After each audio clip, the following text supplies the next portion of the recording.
Christmas season na ulit, parts. And for sure, nag-iisip ka na ulit na mabibili mo sa 13th month mo. Kaya tara, window shopping ulit tayo. So nandito nga pala tayo ngayon sa shoe salon. Dito syempre ulit sa Glorieta Mall. Madami silang nakasale dito kaya tara, check natin to. For the first pair natin guys, this is the Vans Old School on a black colorway. And guys, naka 40% off na to. 5,498 ang SRP guys, pero nasa 3,200 na lang siya. They have a wide variety of pairs na naka-off din, na naka-sale. And then ito, including yung Lacoste na yun, yung white sneaker na naka 20% off. And then ito naman guys, meron din sila yung Puma Suede na black colorway.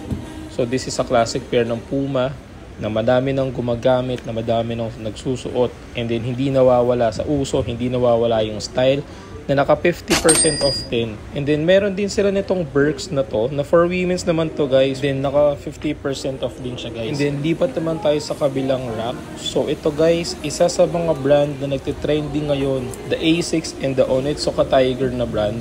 So this ay putik na hulog. So ito guys, women's pair na naka 40% off. Pero meron silang mga model dito, including itong Mexico 66 on a forest gum colorway. Pero ito guys, hindi siya nakasale. So ang price nito is 8,500. So marami pang pairs dito guys na nakasale. And dito yung mga available nila na pairs for New Balance. So most of the pairs ng New Balance dito guys is naka 20% off. So if you're looking for a comfy shoes, you might want to consider the New Balance na brand. They also have this pair na Converse Chuck Taylor.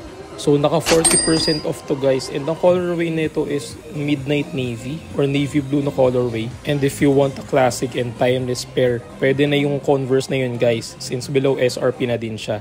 They also have this pair ng Adidas Cantana na naka 50% off guys. So para sa mga mahilig dyan sa old money na outfit, swak na swak yun sa inyo. And meron din sila nitong white pair ng Chuck Taylor 70. Pero hindi ko siya masyadong trip kasi guys, since itong colorway na to, yung black yung gusto ko talaga. Pero sadly, ito hindi siya nakaseal.